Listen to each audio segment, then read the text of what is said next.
Innal hamdalillah nahmaduhu wa nasta'inuhu wa nastaghfiruh wa na'udzu billahi ta'ala min shururi anfusina wa sayyiati a'malina may yahdihillahu fala mudilla lahu wa may yudlil fala hadiya lahu asyhadu an la ilaha illallah wahdahu la syarika lahu wa asyhadu anna Muhammadan abduhu wa rasuluh balagha risalah wa addal amanah wa nasahal ummah wa jahada fillahi haqqa jihadihi hatta atahul yaqin tarakana ala mahajjatil bayda lailuha kanahariha la yazighu anha illa halik.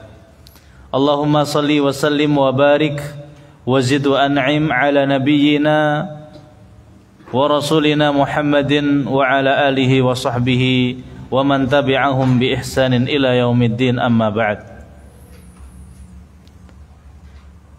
Fa inna asdaqal hadithi kitabullah wa khairal hadi hadi Muhammadin sallallahu alaihi wasallam wa syarral umuri muhdatsatuha wa kullu muhdatsatin bid'ah wa kullu bid'atin dhalalah wa kullu dhalalatin finnar. Ikhwa fiddin yang senantiasa dirahmati Allah Subhanahu wa taala. Alhamdulillah, kita bersyukur kepada Allah Subhanahu wa taala karena pada malam yang insyaallah penuh dengan kebaikan ini kita kembali bisa berkumpul bersama-sama untuk membahas hadis-hadis Nabi sallallahu alaihi wasallam yang merupakan sesuatu yang kita butuhkan untuk kemudian kita bertafaquh fiddin, mempelajari hadis Nabi sallallahu alaihi wasallam. Dan pada kesempatan yang baik ini kita melanjutkan pembahasan kita dari hadis Al-Arba'in An-Nawawiyah yang ke-24. Hadisnya sangat panjang ya. Hadis yang diriwayatkan oleh sahabat yang mulia Abu Dzar Al-Ghifari radhiyallahu anhu anin Nabi sallallahu alaihi wasallam fima yarwihi an rabbih subhanahu wa ta'ala annahu qala ya ibadi, wahai hamba-hambaku, inni haramtu zulma ala nafsi wa ja'altuhu muharrama, sesungguhnya aku mengharamkan bagi diriku kezaliman, wa ja'altuhum bainakum muharrama, dan aku jadikan kezaliman itu antara kalian haram. Fala tadzalamu, maka jangan sampai kalian saling menzalimi. Ya ibadi, kullukum dhallun illa man hadaituhu, wahai hamba-hambaku, kalian semuanya tersesat kecuali orang-orang yang aku berikan hidayah. Fastahduni ahdikum, maka mintalah kalian petunjuk kepadaku, niscaya aku berikan kalian petunjuk. Ya ibadi, kullukum ja'i'un illa man at'amtuhu, wahai hamba-hambaku, kalian semuanya kelaparan kecuali orang-orang yang aku berikan makan. Fastat'imuni ut'imkum, maka mintalah kalian makan kepadaku, niscaya aku berikan kalian makanan.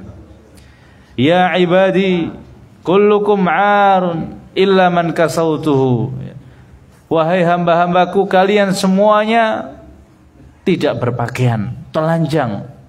Illa man kasautuhu, kecuali orang-orang yang aku berikan pakaian. Fastaksuni aksukum, maka mintalah kalian pakaian kepadaku, niscaya aku berikan kalian pakaian. Ya ibadi, innakum tukhti'una bil-laili wan-nahar wa ana aghfiru dzunuba jami'a, wahai hamba-hambaku, kalian semuanya berbuat dosa di malam dan siang hari, sedangkan aku Maha mengampuni dosa-dosa semuanya. Fastaghfiruni aghfir lakum, maka mintalah kalian ampun kepadaku, niscaya aku akan mengampuni kalian.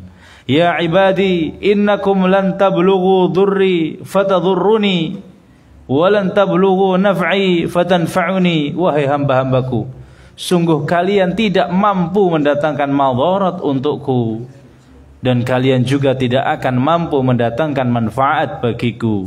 Ya ibadi, law anna awwalakum wa akhirakum wa insakum wa jinnakum kanu ala atqa qalbi rajulin wahidin minkum ma zada dzalika min mulki syai'a. Wahai hamba-hambaku, seandainya orang yang paling pertama di antara kalian sampai yang paling terakhir dari bangsa manusia, dari bangsa jin, yang kemudian hatinya semuanya baik luar biasa, maka itu tidak menambah apapun dari kekuasaanku.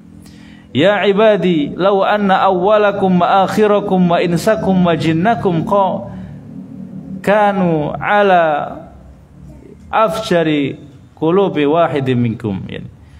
Wahai hamba-hambaku, seandainya semua di antara kalian, yang paling pertama, yang paling terakhir, dari manusianya, dari jinnya, semuanya memiliki hati yang paling durhaka, maka itu tidak mengurangi kekuasaanku sama sekali.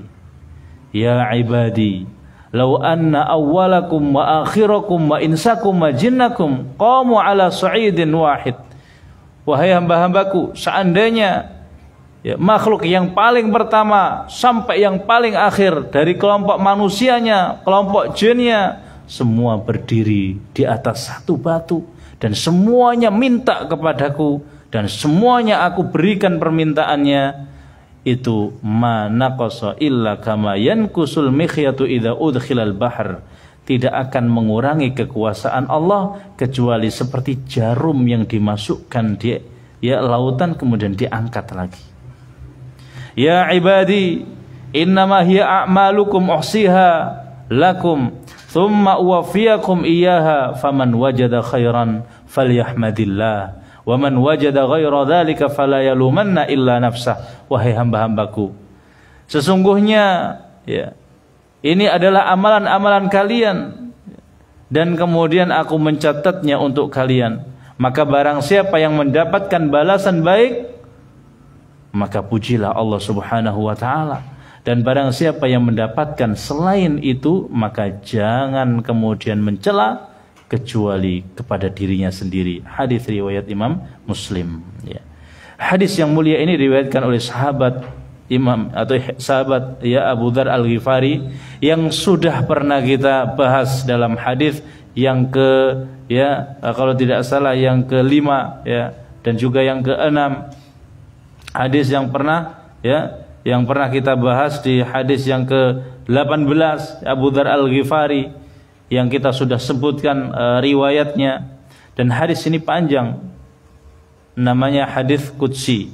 Kenapa? Karena Nabi SAW di sini yarwihi an rabbihi, meriwayatkan dari Tuhannya.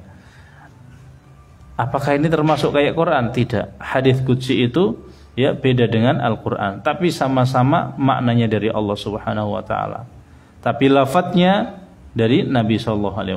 Jadi kalau Al-Quran maknanya dari Allah, lafadznya dari Allah, tapi kalau hadis qudsi diriwayatkan oleh Nabi dari Allah, maknanya saja, lafadznya, bentuknya, bunyinya itu dari Nabi SAW. Kalau Al-Quran kita baca, setiap hurufnya kita dapat pahala, tapi kalau hadis itu tidak setiap hurufnya, tapi kita baca semua, kemudian kita dapatkan pahala. Itu perbedaan antara hadis qudsi dan hadis qudsi dan Al-Quran. Kemudian jamaah yang dirahmati Allah Subhanahu wa taala, di sini Allah Subhanahu wa taala bersumpah, ya ibadi, kata Allah Subhanahu wa taala, inni haramtu dzulma ala nafsi, sesungguhnya saya mengharamkan kezaliman untuk diriku sendiri. Maka Allah itu maha adil, tidak ada tindakan Allah yang kemudian ada kezaliman di situ. Allah Subhanahu wa taala haram bagi dirinya untuk melakukan kezaliman. Maka yang perlu kita yakini Ahlus Sunnah wal Jamaah, Allah Subhanahu wa taala itu tidak pernah dan tidak mungkin mendolimi hambanya. Kalau seandainya kita melihat si fulan lahir dalam kondisi cacat, adil enggak Allah itu? Adil. Kalau ternyata kita melihat si fulan ketika lahir dalam kondisi mungkin fisiknya lebih tangannya mungkin ya lebih dari biasanya, adil enggak itu? Adil. Jadi semua perbuatan Allah Subhanahu wa taala itu adil. Kenapa? Karena Allah mengharamkan bagi dirinya kezaliman. Tapi kadang-kadang kita melihat seakan-akan Allah enggak adil. Kenapa si fulan itu kemudian dia dilahirkan oleh Allah seperti itu? Kenapa saya tidak dilahirkan oleh Allah dalam kondisi putih, besar, tinggi, ya, kaya, ya. Kadang-kadang kita merasa tidak adil. Itu semua karena dangkalnya ilmu kita, karena sedikitnya ilmu kita, dan kita tidak tahu hikmah di belakang itu. Karena Allah Subhanahu wa taala memiliki hikmah. Walillahil hikmatun balighah. Allah Subhanahu wa taala setiap tindakannya, setiap ya apa yang dilakukan oleh Allah Subhanahu wa taala pasti ada hikmahnya. Akan tapi kita ini tidak memiliki ilmu. Makanya Allah kemudian berfirman, "Wa ma utitum minal ilmi illa qalila." Tidaklah kalian semua diberikan ilmu kecuali sangat sedikit sekali, ya. Makanya jemaah yang dirahmati Allah, kalau kita melihat ya Allah Subhanahu wa taala menciptakan yang satunya ya cacat, yang satunya sehat, yang satunya kaya, yang satunya miskin, ya. Ini semuanya tidak terlepas dari hikmah Allah Subhanahu wa taala. Kalau seandainya kita berpikir ini kok nggak adil, mungkin dan pasti itu karena kelemahan pikiran kita, ilmu kita yang nggak nyampe. Jadi perbuatan Allah semuanya adil, ya. Jadi adil meletakkan sesuatu pada tempatnya, zalim meletakkan sesuatu tidak pada tempatnya. Itu dalam artian bahasa. Contohnya ya ibaratnya bantal itu biasanya diletakkan kepala, ternyata kita injak-injak atau kita duduki, adil enggak? Zalim. Zalim tapi dalam artian bahasa. Dosa enggak kita kira-kira? Kalau dalam artian bahasa saja enggak dosa. Tapi kalau zalim secara syariat, ya ibaratnya kita tidak memberikan hak sesuatu ya pada tempatnya, ya. Dan zalim dalam syariat itu dibagi menjadi dua. Yang pertama, zalim pada diri sendiri dengan kita meninggalkan kewajiban, melakukan maksiat, ya. Meninggalkan kewajiban kemudian melakukan larangan-larangan yang Allah larang, maka ini zalim. Dan zalim semacam ini lebih ringan sedikit, meskipun ini ya termasuk dosa. Ketimbang kemudian zalim yang kedua adalah zalim yang menyakiti orang lain. Jadi ada zalim menyakiti diri sendiri, ada zalim menyakiti orang lain. Zalim menyakiti orang lain, ya. Itu tidak semudah seperti zalim menyakiti diri sendiri. Zalim kepada diri sendiri kita berdoa, beristighfar, minta ampun kepada Allah, selesai kalau kita itu ikhlas. Kalau kita itu kemudian benar-benar taubatnya. Tapi kalau zalim kepada orang lain, perkaranya tidak seringan itu. Allah kemudian langsung mengampuni orang yang menzalimi orang lain, tidak. Harus kemudian kita minta ya maaf kepada orang yang kita zalimi. Makanya dalam satu riwayat yang sahih, orang itu bisa bangkrut ya gara-gara menzalimi orang lain. Ketika Nabi sedang duduk-duduk seperti ini, ya, kemudian Nabi bertanya, "Atadruna manil muflis?" Tahu enggak kamu siapa sih orang yang bangkrut? Ya. Orang yang bangkrut itu seperti apa? Macam-macam jawabnya sahabat. Ada yang mengatakan, "Ya Rasul, al-muflisu fina man la dirham lahu wa la mata'." Wahai Rasul, orang yang bangkrut, orang yang merugi, orang yang buntung dari kita semua ini adalah orang yang tidak memiliki harta. Dagangannya ibaratnya habis tapi utangnya banyak. Ini bangkrut. Nabi tidak.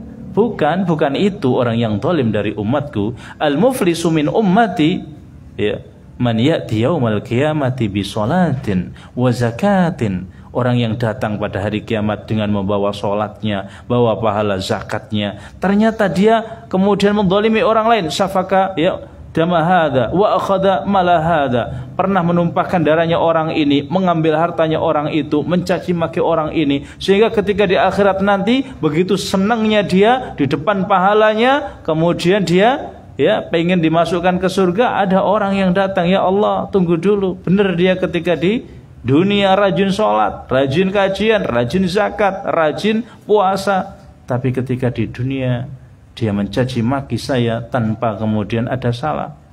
Maka kemudian kalau benar seperti itu, diambil pahala sholatnya diberikan kepada orang yang dizalimi. Kata Nabi, fa in faniyat hasanatu, kalau seumpama semua kebaikannya habis, pahalanya diberikan kepada orang yang dizalimi terus-terusan, ternyata yang datang di akhirat itu banyak karena yang dizalimi banyak, maka ukhidat khotoyahum, yang dizalimi diambil dosanya kemudian diberikan kepada dia. Ini namanya bangkrut. Pahala dipretelin habis, ternyata diberikan apa? Dosa. Naudzubillah min dzalik. Ini zalim yang luar biasa. Ya, maka kita harus berhati-hati. Baik kita hubungan dengan Allah, sholat kita rajin, zakat kita rajin, puasa kita rajin, ya, tinggal kita memperbaiki hubungan kita dengan sesama manusia. Hati-hati dengan lisan kita, hati-hati dengan tingkah laku kita, tulisan kita, ya. Kemudian Allah Subhanahu wa taala dalam hadis qudsi melanjutkan, ya ibadi kullukum dhallun, kalian semuanya tersesat. Illa man hadaituhu, kecuali orang yang saya berikan petunjuk, kecuali orang yang kemudian saya berikan hidayah. Fastahduni, mintalah kalian hidayah kepadaku, ahdikum, maka saya akan memberikan kalian hidayah. Jadi kita ini semua tersesat. Kok bisa? Gak ada jamaah yang orang lahir procot langsung mengerti dan tahu hidayah, yang langsung hafal Quran, hafal hadis, gak ada. Semuanya dalam kondisi bodoh. Makanya Allah berfirman, ya, wallahu akhrajakum min butuni ummahatikum la ta'lamuna syai'a. Allah itu mengeluarkan kalian dari perut rahim ibu kalian semuanya, la ta'lamuna syai'a. Gak ada yang pintar. Kemudian baru Allah berikan, wa ja'ala lakum sam'a wal basar wal af'idah la'allakum, ya. Allah menjadikan kalian ada, ya, sam'a, pendengaran, kemudian penglihatan, kemudian afidah, supaya apa? Supaya kalian ngerti. Maka kita semuanya tidak tahu. Dan kalau orang tidak tahu alias bodoh, kok pengen jalan kemana, nggak tahu arahnya, masih nekat, nggak ada GPS, nggak tanya ke sana kemari, pasti tersesat. Pasti tersesat. Pengen ke Sorong jauh sana, nggak tahu jalannya, ya pasti mungkin ya tersesat ke, nggak sampai Sorong, tapi sampai ke Semarang mungkin, ya, Serong sana kemari, ya. Kenapa ya? Ya karena nggak memiliki ilmu. Begitu juga, ya, orang yang bodoh ingin masuk surga, ya susah. Oleh karenanya kata Allah, fastahduni, mintalah kalian apa? Hidayah. Mintalah kalian hidayah. Dan hidayah itu ada dua. Yang pertama hidayah irsyad, yaitu hidayah ilmu. Yang kedua hidayah taufik, yaitu hidayah kekuatan untuk mengamalkan ilmu. Yang pertama hidayah irsyad, ilmu. Kita disuruh minta ilmu. Makanya jangan, ya, kemudian kita puas ikut kajian terus puas, tidak. Untuk supaya kita punya ilmu, kita harus ikut kajian, mendatangi kajian, dan tidak kemudian boleh puas, tetap minta hidayah. Hidayah apa? Hidayah taufik. Jadi setelah hidayah irsyad, kemudian hidayah taufik. Hidayah irsyad itu ilmu, hidayah taufik itu kekuatan untuk mengamalkan ilmu, dan kita butuh dua-duanya. Makanya selama kita, ya, hidup, kita sholat, itu senantiasa minta petunjuk ini, hidayah. Ihdinas siratal mustaqim, ya. Kenapa? Karena tidak semuanya jamaah yang sudah punya ilmu itu kemudian diberikan hidayah taufik. Banyak orang yang kemudian tahu ilmu tapi kadang masih mabuk. Ditanya, kenapa kamu mabuk? Sudah tahu mabuk itu haram. Iya, saya tahu, tapi mabuk itu Masya Allah nikmat kadang-kadang, ya. Kenapa engkau kemudian, ya, masih memakan harta riba? Ya, ya karena gimana lagi, lebih cepat dapatnya.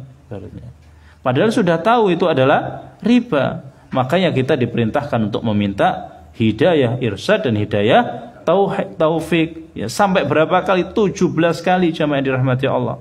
17 kali dalam sehari semalam. Ihdinas siratal mustaqim. Tapi yang perlu kita tahu, bahwasanya yang namanya hidayah itu butuh wadah, butuh tempat. Nah, tempatnya hidayah adalah hati. Dan kata Nabi SAW, inna mathala ma ba'athani Allahu bihi minal huda wal ilm. Sesungguhnya permisalan, ya, apa-apa yang Allah Subhanahu wa taala utus saya dari hidayah dan ilmu, itu kamatsali ghaithin asabat ardhon, seperti halnya air hujan yang mengenai ardhon, tanah. Maka di antara tanah itu ada yang baik. Ketika ditimpa air, air itu kemudian meresap. Setelah meresap kemudian menumbuhkan tanaman. Bahkan tanamannya banyak, ya. Dan ada juga kemudian yang ketika ditimpai dengan air hujan itu betul-betul tidak bisa menerima air hujan. Bahkan kemudian air itu menjadi banjir, ya. Maka begitulah permisalan, ya, hati kita. Ada yang hatinya itu baik, sehingga ketika dia menerima ilmu, ilmu langsung diserap dan kemudian langsung menumbuhkan, ya, banyak kebaikan, sehingga semua ilmu itu mudah diserapnya.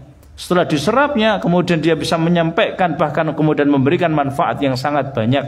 Maka jamaah yang dirahmati Allah, yang perlu kita perbaiki nomor satu adalah hati, ya. Hati, karena kalau hati penuh dengan syubhat, kalau hati penuh dengan syahwat, itu meskipun hidayah sudah masuk, kadang-kadang mental jamaah.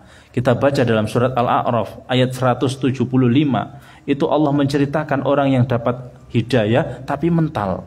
Watlu alaihim naba'alladzi atainahu ayatina fansalakha minha fa'atba'ahu syaitan fakana minal ghawin.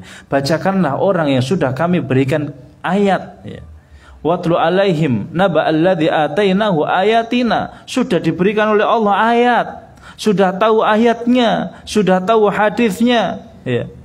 Fansalakha minha, ternyata lepas setelah itu. Fa'atba'ahu syaitan, kemudian diikuti syaitan. Fakana minal ghawin, maka kemudian dia tergolong orang-orang yang sesat. Walau syi'na la rafa'nahu biha, kata Allah. Kalau kita menghendaki, kata Allah, kita angkat dia itu dengan ayat-ayat itu. Walakinnahu akhlada ilal ardi wattaba'a hawa, tapi dia lebih condong ke dunia dan mengikuti hawa nafsunya. Famathaluhu kamathalil kalb, maka permisalan dia itu seperti anjing, ya. Seperti anjing.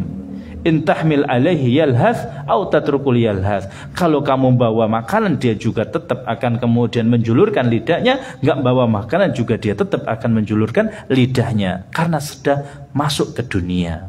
Jadi banyak seperti ini.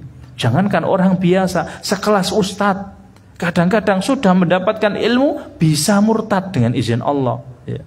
Subhanallah. Padahal sudah dapat ilmu, bahkan dengan, ya, tangannya ini lewat taufik dari Allah, kemudian, ya, dari dakwah-dakwahnya beliau, banyak yang kemudian masuk Islam, banyak juga yang kemudian jadi ulama.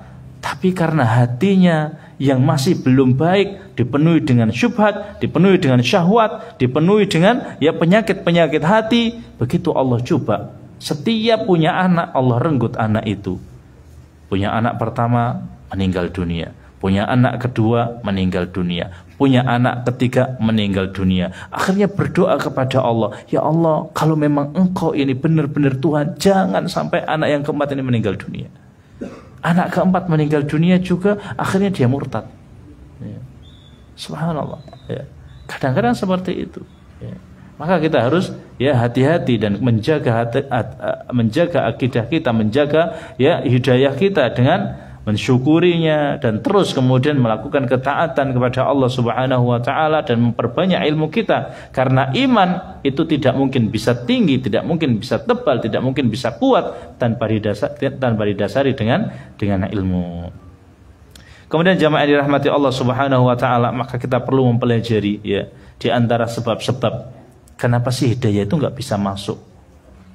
Ya, pertama itu yang menjadi sebab terbesar adalah sombong, ya. Sombong ini, kalau sudah sombong susah untuk menerima hidayah. Kita lihat iblis itu, ya. Iblis itu karena sombongnya itu dia tidak kemudian mau bersujud kepada Adam, padahal itu diperintahkan oleh Allah. Bahkan, ya, dikatakan oleh Allah, aba wastakbara wa kana minal kafirin, tidak mau, enggan untuk sujud dan sombong. Maka iblis termasuk golongan orang yang termasuk golongan, ya, orang-orang kafir, ya. Begitu juga Fir'aun, begitu diberikan, ya, risalahnya Nabi Musa, ya, memberikan pemberitahuan, diajak ke agama tauhid, tapi ternyata Fir'aun sombong, ya. Akhirnya tidak mau masuk agama Allah. Begitu juga terlalu senang dunia, Ini juga hati-hati. Kita boleh cinta dunia, ya, tapi jangan dijadikan di dalam hati kita. Kalau sudah terlalu cinta dunia, nah kok kebetulan Allah itu ya kemudian ganggu kepentingannya dunianya dengan agama. Ya. Kalau sudah dunianya ya terganggu dengan kepentingan agama, kadang-kadang susah antara memilih akhirat, memilih dunia. Contohnya apa? Awalnya dia kerja, kerjanya seperti itu, ternyata baru hidayahnya apa? Ternyata kamu kerja di bank itu begini loh, nggak boleh gini. Akhirnya dia, masya Allah, masa benar sih begitu? Ya. Akhirnya dia mikir, masa itu riba gitu. Akhirnya dia mikir, kalau nggak kerja nggak dapat duit, belum siap keluar. Kemudian nanti anak saya makan apa? Kemudian nanti istri saya makan apa? Akhirnya ya lebih milih apa? Dunia. Kalau sudah lebih cinta dunia, jadi nggak berani meninggalkannya. Akhirnya ya hidayah itu lepas. Tapi kalau cintanya dunia ya tidak begitu besar ketimbang cintanya kepada akhirat, maka selama dia kemudian mengetahui, ternyata begini, saya tinggalkan. Maka lebih baik kita bersabar ya menderita di dunia daripada bersabar menderita di neraka. Karena bersabarnya kita menderita di dunia paling berapa tahun, tapi bersabarnya di akhirat, di neraka, ya memang harus sabar. Sabar nggak sabar ya harus sabar di neraka. Kata Allah Subhanahu wa taala, "Islauha fasbiru aw la tasbiru sawa." Masuk kamu ke neraka, sabar nggak sabar di neraka sama. Ya. Tapi kalau sabarnya di dunia nggak sama. Sabar di dunia, tapi nanti manis di akhirat insya Allah. Bahkan mungkin sabar di dunia belum meninggal juga kadang-kadang sudah dapat kemanisan. Kenapa? Karena Nabi mengatakan, "Man taraka syai'an lillahi awwadahullahu khairum minha." Barang siapa yang meninggalkan sesuatu karena Allah, pasti Allah akan ganti yang lebih baik. Ya. Pasti. Kalau kemudian yakin. Tapi kalau nggak yakin ya nggak diganti. Dan betapa banyak orang-orang yang seperti itu, baik kita dapati sendiri, kenalan kita, teman kita, ataupun yang kemudian ya dikisah-kisahkan di internet di mana-mana. Banyak kita mendapati orang yang seperti itu. Dulu itu Masya Allah Ustaz, saya itu ya sukses, cuman modalnya semua itu dari hutang gitu. Sampai kemudian ya bismillah lah ibaratnya, saya lepas semuanya itu dan memang naik turun. Bahkan pernah nggak pegang duit sama sekali, tapi memang prinsip sudah nggak mau ya transaksi dengan riba. Alhamdulillah sekarang seperti ini, usahanya mulai maju lagi. Banyak seperti itu ya. Jamaah yang dirahmati Allah Subhanahu wa taala, dan diantaranya sebab susahnya kita mendapatkan hidayah adalah ya kadang-kadang kita mengedepankan otak, mengedepankan nalar kita daripada hidayah ya. Makanya ketika iblis disuruh sujud, itu iblis itu mikirnya apa? Ana khairum minhu, saya lebih baik dari dia. Kenapa? Mengedepankan otaknya. Loh, saya itu diciptakan dari ya api, sedangkan Adam diciptakan dari tanah, sesuatu yang hina. Sehingga dia menolak perintah Allah Subhanahu wa taala. Ada yang mengatakan, saya nggak habis pikir, kenapa sih kok harus kemudian celana itu di atas mata kaki? Apa bahayanya kalau seandainya di bawah mata kaki? Ya. Itu nggak bisa dipikir. Ngapain? Ya udah nggak usah ya dinaikkan di atas mata kaki, nggak ada bahayanya. Kok katanya kalau isbal itu begini begitu? Mengedepankan apa? Akalnya daripada ya perintah Allah Subhanahu wa taala. Akal antum itu seperti apa? Akalnya Imam Bukhari itu yang lebih cerdas saja bisa menerima. Nah, akal kita kadang-kadang nggak nyampe gitu. Akal kita kadang-kadang nggak nyampe. Nggak semua agama itu ya bisa kita akal-akalin. Maksudnya bisa ya kita pahami dengan akal kita. Tapi agama itu masuk akal. Cuman akal kita nggak nyampe. Ya.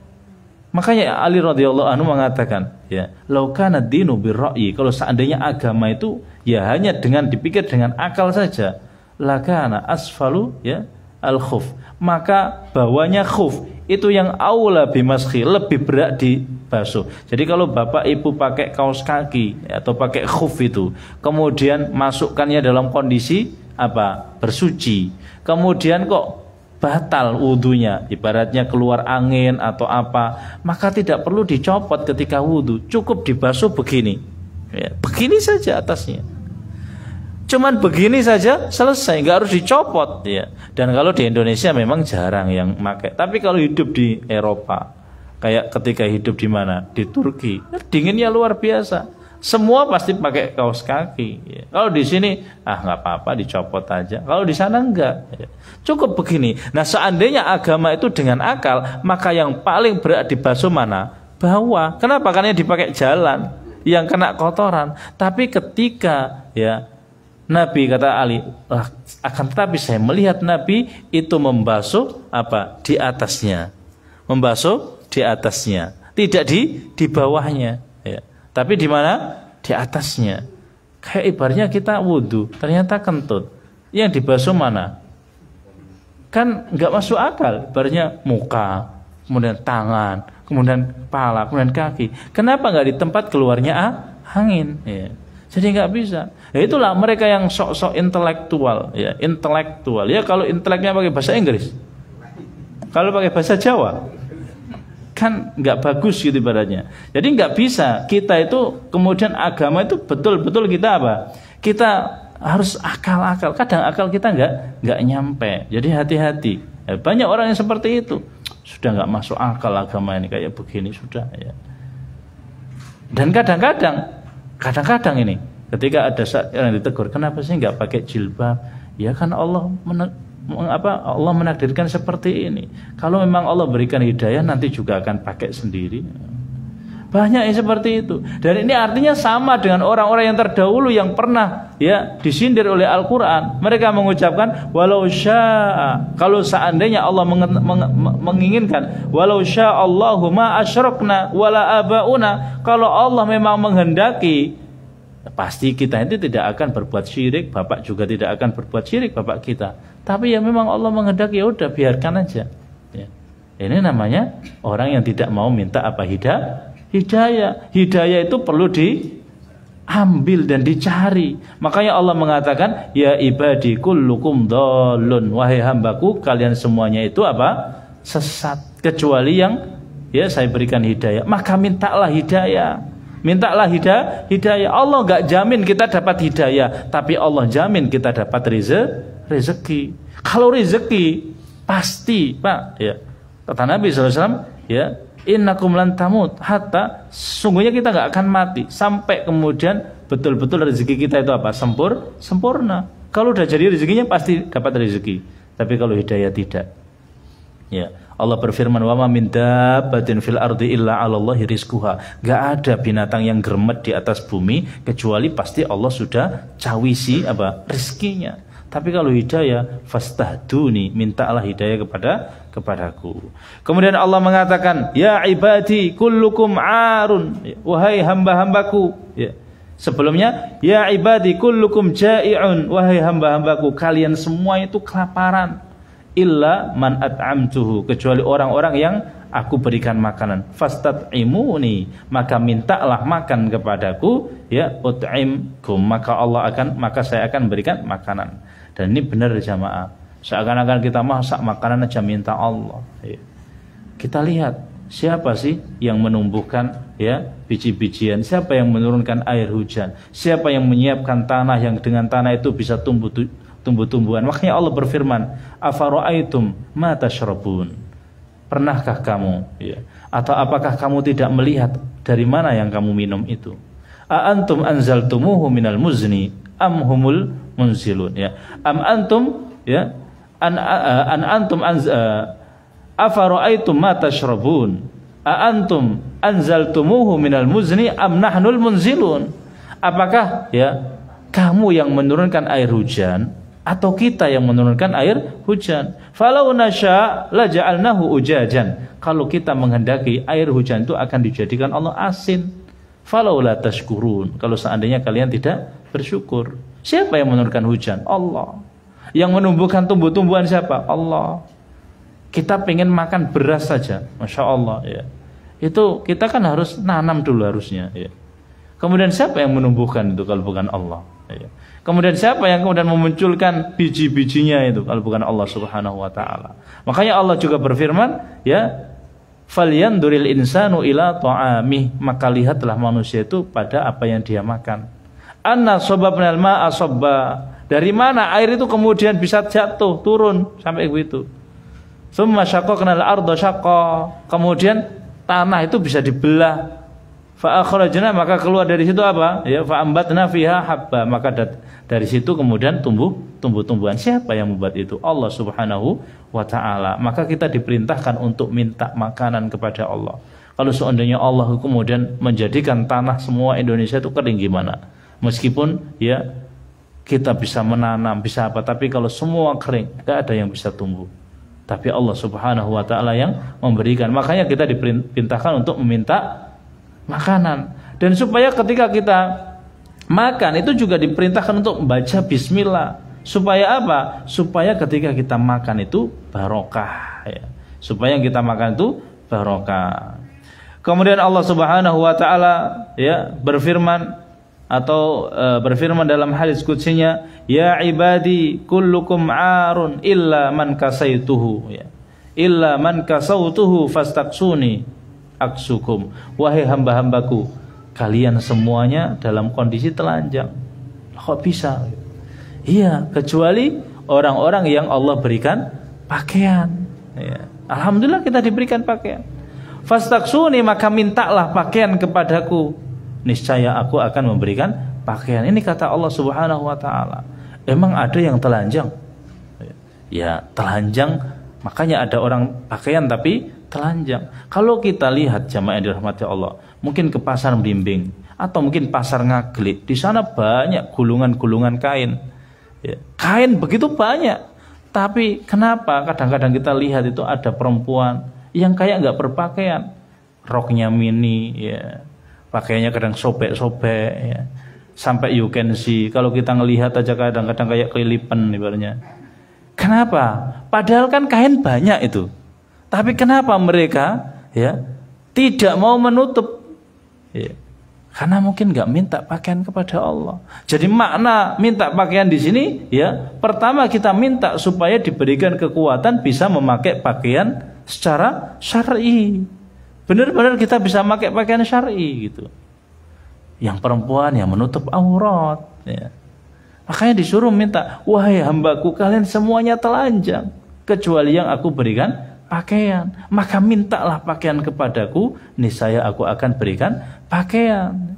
Padahal kain banyak, ya. Tapi ya kayak bajunya kurang kain, kurang bakal kainnya, ya. Jadi subhanallah, pakaian itu tidak kemudian supaya kita ganteng, cantik saja, tapi harus sesuai dengan ya yang diajarkan oleh Nabi kita. Makanya yang laki-laki juga harus yang syar'i, yang perempuan menutup aurat, ya. Dan dari yang kita baca tadi menurut Ibnu Rajab Al-Hambali dalam kitabnya ya Al-Ulum, ya, kitab Jami'ul Ulum wal Hikam, itu berarti Masya Allah kita itu ada isyarat disuruh betul-betul minta apapun itu kepada Allah. Mulai dari pertama minta ya hidayah, ya, kemudian minta apalagi ya makanan, setelah itu kemudian minta minuman, kemudian setelah itu minta pakaian. Semuanya itu seakan-akan disuruh minta kepada Allah. Karena memang betul kata Allah, ya, antumul fuqara ilallah. Kamu semua hai manusia itu miskin kepada Allah Subhanahu wa ta'ala. Dan ini juga dalil bahwasanya Allah itu paling senang kalau dimintai. Nah, kalau ada orang yang meminta selain Allah itu Allah paling gak senang. Makanya Nabi sampai mengatakan ad-du'a umukhul ibadah. Doa itu inti sarinya dari ibadah. Jadi ibadah itu seakan-akan isinya doa. Bahkan ya Allah mengatakan waman adallu mimman yad'u min dunillah. Ada enggak yang lebih dolim? Ya. Waman adallu, adakah yang lebih sesat dari orang yang berdoa selain kepada Allah? Sampai seperti itu. Nah, ini isyarat kita itu disuruh minta terus seperti yang kemarin kita bahas ya. Ya, supaya kita itu senantiasa menggantungkan diri kita kepada Allah. Perlu apa-apa minta kepada Allah. Bahkan Nabi mengatakan, ya hayyu ya qayyum bi rahmatika astaghits aslih li sya'ni kullah. Ya Allah, perbaikilah urusanku semuanya, wala takilni ila nafsi, dan jangan sampai saya menyandarkan pada diri saya sendiri, turfata aini, meskipun hanya sekejap mata. Gak boleh kita itu terlalu pede sampai menyandarkan urusan kita itu kepada kepintaran kita. Pengalaman kita sudah punya pengalaman. Jangan. Sampai Nabi itu sekejap mata aja jangan sampai. Ya. Tapi kita sandarkan kemana? Ke Allah Subhanahu wa ta'ala. Kita sandarkan hanya kepada Allah Subhanahu wa ta'ala. Ya. Makanya Nabi SAW ini orang yang paling butuh dengan Allah. Orang yang paling butuh dengan Allah. Dan semakin banyak kita butuh sama Allah, itu menandakan semakin tebal iman kita. Dan semakin kita merasa tidak butuh sama Allah, semakin kita itu tipis imannya. Ya.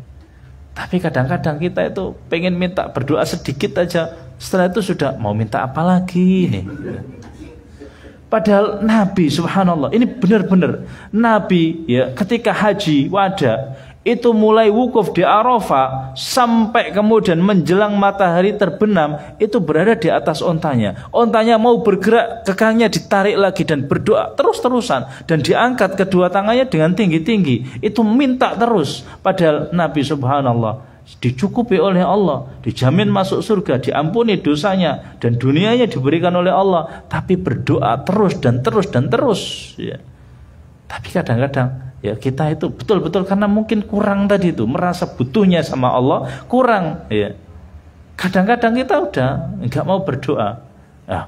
Doa setelah sholat kan nggak sunnah. Ya nggak usah gitu. Ya doa sebelum atau setelahnya lah, setelah selesai sholat sunnah doa kita. Ya nggak apa-apa, jalan juga bisa doa. Ya. Kita juga diminta untuk doa. Dan Nabi subhanallah sampai mengangkat kedua tangan, hadisnya itu mutawatir ya, mutawatir maknawi, saking banyaknya ya. Sampai pernah kita bahas bagaimana Nabi mengangkat kedua tangannya. Ada yang kadang segini, ada yang sampai ke atas begini, ada yang begini ya, ada yang begini ya, ada yang begini ya. Saking banyaknya doa ya, dan kita diperintahkan untuk mengangkat kedua tangan. Nah begitu juga yang kita ketemui ya, masyayikh-masyayikh ketika haji. Mereka itu masya Allah ya orang kaya, ilmunya banyak, tapi bisa itu berdoa lama. Kadang saya sampai iri, kok kuat ya ibaratnya. Ya karena mungkin kita itu imannya belum sekuat mereka. Jadi lagi minta sedikit aja udah merasa cukup ya. Minta sedikit saja sudah merasa cukup. Dan saya pernah melihat seseorang, orang sini itu ketika sholat lama sekali, qiyamnya lama sekali, doanya lama sekali. Dan masya Allah memang benar orang ini diberikan taufik oleh Allah subhanahu wa ta'ala. Kehidupannya bagus, anak-anaknya hafid, masya Allah.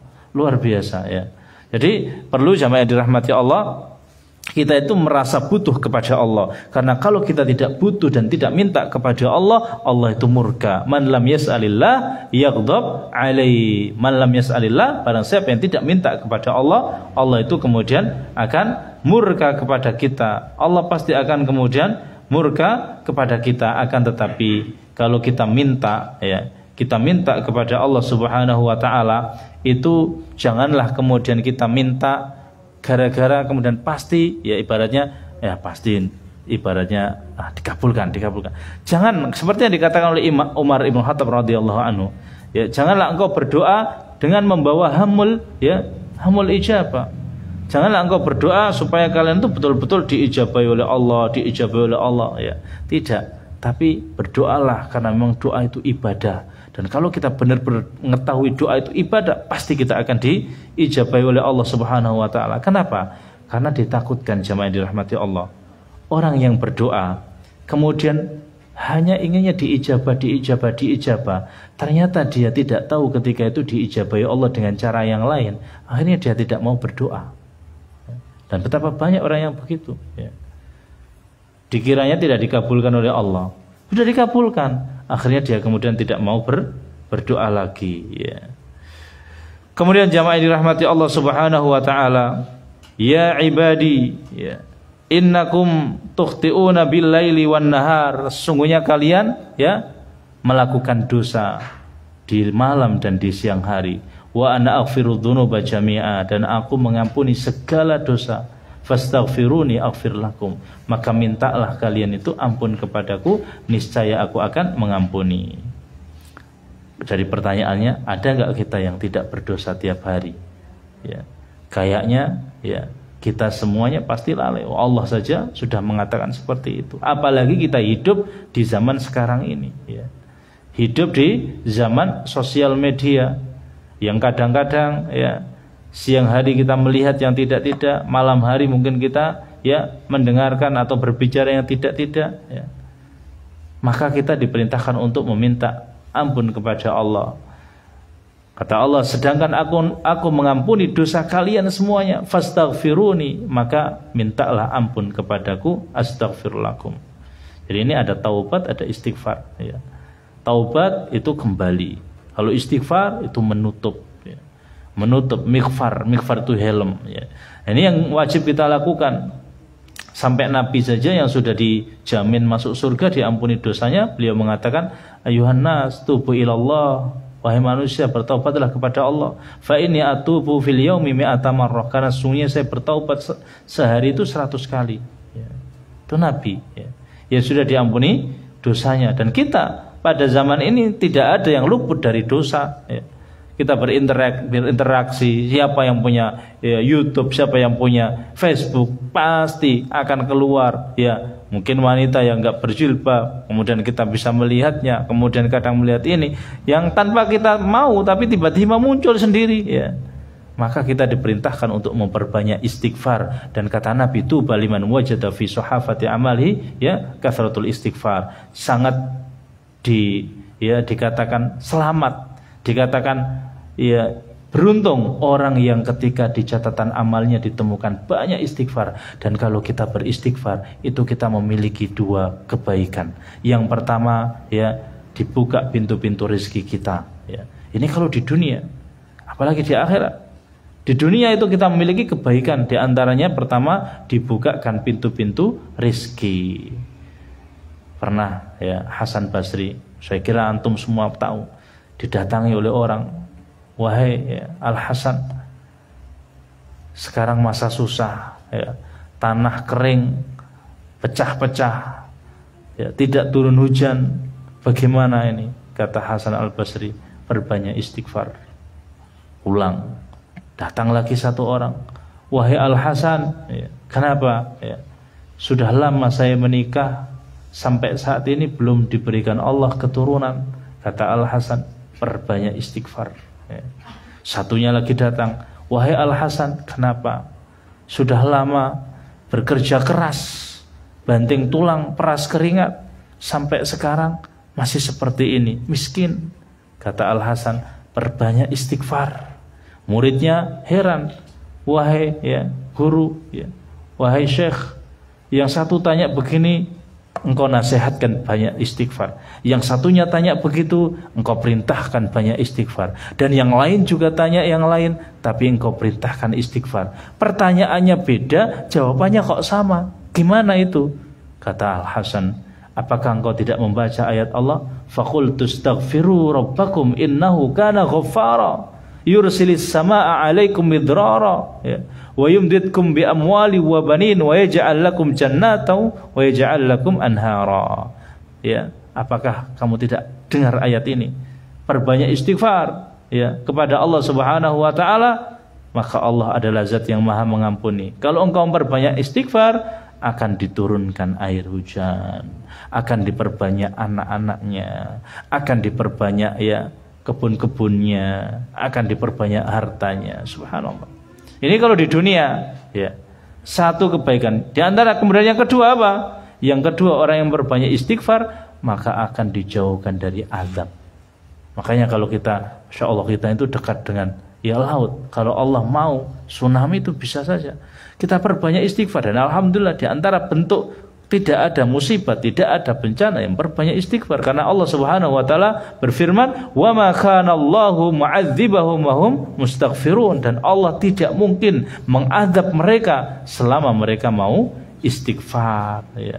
Itu kalau di dunia. Di akhirat banyak ya yang ditemukan catatan amalnya kebaikan dan banyak istighfar, maka itu adalah suatu yang sangat bagus.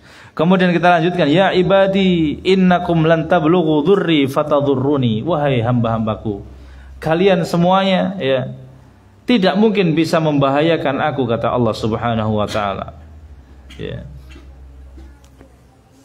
Walan tablughu naf'i fatanfa'uni, dan kalian juga tidak mungkin bisa memberikan aku manfaat. Jadi Allah Subhanahu wa taala, meskipun semua manusia ini melakukan pembangkangan, itu tidak akan membahayakan Allah. Tidak akan kemudian bisa memberikan Allah madarat. Semuanya pengen makar, nggak ada yang bisa memberikan madarat Allah Subhanahu wa taala. Dan semuanya pengen baik, beribadah kepada Allah, tidak akan memberikan manfaat. Makanya setelah ini kemudian Allah mengatakan, ya ibadi law anna awwalakum wa akhirakum wa insakum wa jinnakum kanu ala atqa qulubi rajulin wahidin minkum, wahai hamba-hambaku, seandainya makhluk yang paling pertama sampai yang paling akhir dari kelompok manusia atau jin, semuanya hatinya itu baik, hatinya itu sebaik satu orang yang paling baik, itu tidak menambah kekuasaan Allah sama sekali. Maka apa artinya? In ahsantum ahsantum li anfusikum. Kalau kalian baik, itu baiknya untuk kalian semuanya. Kok kamu rajin sholat, rajin ibadah, kebaikannya itu ya buat kamu sendiri, bukan untuk Allah. Kayak seakan-akan sok-sok saya pengen supaya Gusti Allah itu gini. Enggak, enggak sama sekali. Kalau kita rajin sholat, rajin ibadah, semua itu kembali ke siapa? Ke kita. Begitu juga Allah kemudian mengatakan, lau anna awwalakum wa akhirakum wa insakum wa jinnakum, seandainya makhluk yang paling pertama sampai yang paling terakhir dari manusianya, dari jinnya, kok semua itu hatinya busuk, sebusuk hati yang paling busuk yang ada di dunia, itu tidak mengurangi kekuasaan Allah. Maka jangan sampai ada yang mengatakan, ya Allah, mudah-mudahan yang iki along ya Allah gitu. Ternyata enggak along, enggak apa-apa, sabar. Qiyamul lail lagi, sholat qiyamul lail, sedekah. Besok ya Allah, pokoknya hari ini harus along ya Allah. Enggak along lagi, wis enggak apa-apa, sabar. Ketiga kali enggak along lagi, ya Allah, keempat kalinya enggak along, enggak akan mau sholat saya. Jangan. Kalau seandainya ada yang seperti itu, siapa yang rugi? Dia sendiri. Enggak merugikan Allah sama sekali. Enggak merugikan Allah sama sekali. Jadi saya dulu pernah sampai saya kadang-kadang ketawa, temen mancing gitu. Pertama mancing, tarik nggak kena, masya Allah nggak kena. Ya Allah kena. Sampai berapa kali? Sampai ngomong 5 kali. Wes pokoknya rata kancani. Subhanallah, orang kecil, anak kecil berarti seperti ini. Maksudnya meskipun dia besar, tapi otaknya kecil, agamanya itu masih nol putul ibaratnya. Masya Allah diancam. Emang Allah itu siapa gitu? Gak bisa sama sekali Tidak seperti itu. Kemudian jamaah yang dirahmati Allah Subhanahu wa taala, Jadi in ahsantum ahsantum li anfusikum. Kalau kalian berbuat baik, maka kebaikan itu untuk kalian sendiri. Wa in asatum falaha. Kalau kita berbuat buruk, maka keburukan itu untuk kita sendiri, Maka kemudian Allah Subhanahu wa taala mengatakan di dalam hadis tadi itu,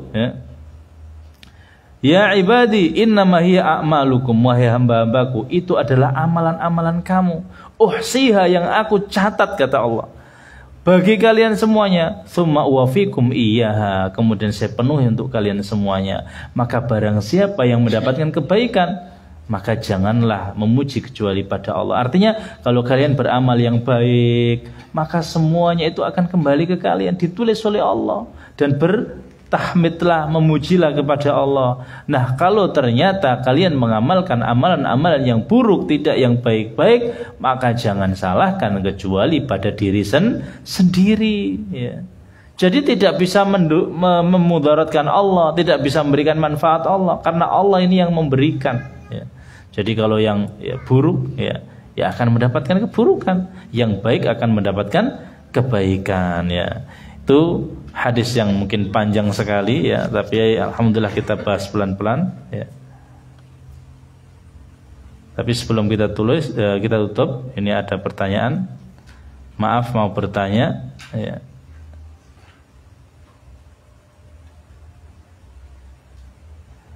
Banyak beredar di media sosial mengingatkan untuk puasa Rajab, Saya katakan, apakah memang ada anjuran untuk puasa Rajab dengan pahala-pahalanya? Ya. Ya. Jadi jamaah yang dirahmati Allah Subhanahu wa taala, kebanyakan dalil-dalil ya fadhail amal yang kemudian berseliweran di media sosial tentang masalah puasa Rajab ya, itu kebanyakan ya tidak sahih ya. Tapi memang ya kita dianjurkan untuk senantiasa memperbanyak amalan-amalan seperti puasa, baik itu ya ketika Rajab, bahkan kemudian Sya'ban nanti ya. Bahkan Sya'ban ini yang harusnya kemudian kita memperbanyak untuk puasa ya. Dalam riwayat tidak ya didapati kecuali paling banyak puasa adalah Sya'ban Nabi sallallahu alaihi wasallam itu. Kenapa? Karena menjelang Ramadan. Tidak kemudian kita membawa puasa ini dengan dalil-dalil yang memang ya keutamaannya begini. Kenapa? Karena hadisnya tidak begitu ya valid. Bahkan kebanyakan juga ada yang maudhu, apalagi Rajab ya. Kemudian nanti ada ya namanya Rajabiyah dan lain sebagainya ya. Kalau memang ya kita ingin puasa, silahkan. Puasa kapan ya? Puasa yang memang dengan dalil-dalil yang sudah ada. Puasa Senin, Kamis, puasa ya Ayyamul Bid ya. Yang lain-lainnya yang memang ada dalilnya. Adapun kemudian kita membawa dengan keutamaan puasa Rajab yang ya dalilnya tidak sahih, meskipun banyak yang dibawakan diselewarkan ya, tapi itu tidak sahih, wallahu alam. Ya, cukup kita tutup dengan kafaratul majlis. Subhanakallahumma wa bihamdika asyhadu an la ilaha illa anta astaghfiruka wa atubu ilaik. Assalamualaikum warahmatullahi wabarakatuh.